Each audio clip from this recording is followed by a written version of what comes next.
हरे Krishna. Episode 51 Bhagavad Gita chapter 11 श्लोक 28। अर्जुन कहते हैं, यथा नदीनां बहवो भुवेगः समुद्रमेवाभिमुखा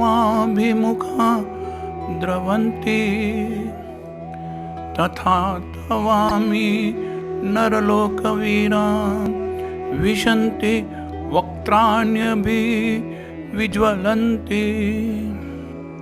इस श्लोक में अर्जुन कह रहे हैं कि हे कृष्णा, जिस प्रकार नदियों की अनेक तरंगे समुद्र में प्रवेश करती है, उसी प्रकार से ये समस्त महान योद्धा भी आपके प्रज्वलित मुखों में प्रवेश कर रहे हैं।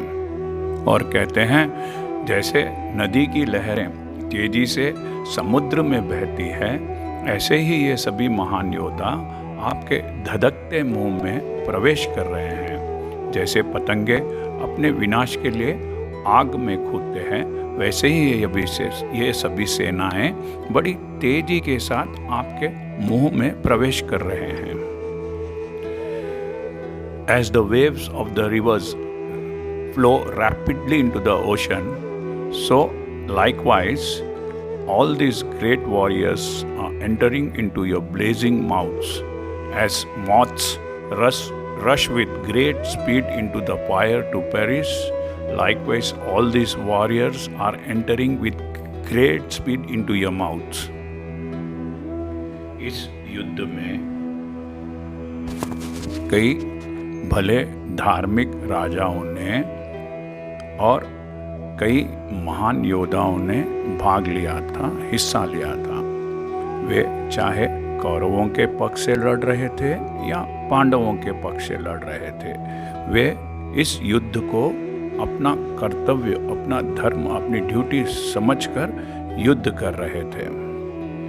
There were noble kings and warriors in the war who fought as their duty and laid down their lives on the battlefield. Arjun उन सभी की तुलना, उन सभी का कंपैरिजन नदियों की लहरों से कर रहे हैं। जिस तरह नदी की लहरें समुद्र से जाकर मिलती है, उसी तरह खुशी खुशी ये सभी जो भले और धार्मिक योद्धा हैं, वो खुशी खुशी कृष्ण के शरीर के भीतर प्रवेश कर रहे हैं। इसके अलावा भी इनमें बहुत से ऐसे राजा और योद्धा भी थे जो अपने मतलब के लिए, अपने सेल्फ इंटरेस्ट के लिए, किसी लालच के लिए, किसी ग्रीड के लिए युद्ध कर रहे थे। अर्जुन ऐसे योद्धाओं की तुलना, कंपैरिजन रेशम के कीड़ों से, सिल्क मोथ से कर रहे हैं, जो अपनी नादानी के वजह से, अपने इग्नोरेंस की वजह से अग्नि में प्रवेश करते हैं।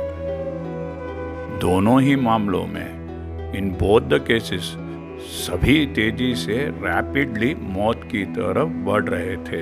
ये ऐसा अर्जुन देख रहा है।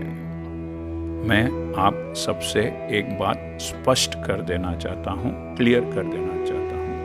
मैं जो गीता का श्लोक आपको सुनाता हूँ, वह इस्कॉन द्वारा प्रकाशित published the Bhagavad Gita as it is. Hindi में इसको भगवद गीता यथारूप कहते हैं, जिसे his divine grace founder Acharya Shrila Prabhupada ji ने लिखा था। उसी को पढ़कर आप सबको सुनाता हूँ।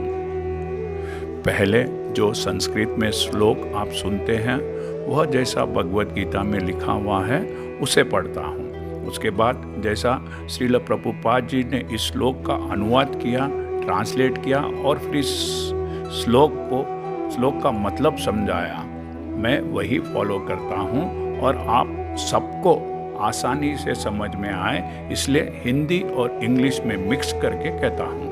कहने का अर्थ यह है कि भगवद गीता को जिस रूप में प्रभुपाद जी ने पेश किया है, प्रेजेंट किया है, उसे फॉलो करता हूँ। यह आप सबकी सूचना के लिए है, इन्फॉर्मेशन के लिए है। हरे कृष्णा। यदि आपको यह चैनल पसंद आया है तो YouTube में सब्सक्राइब दबाकर सब्सक्राइब कीजिए। हरे कृष्णा।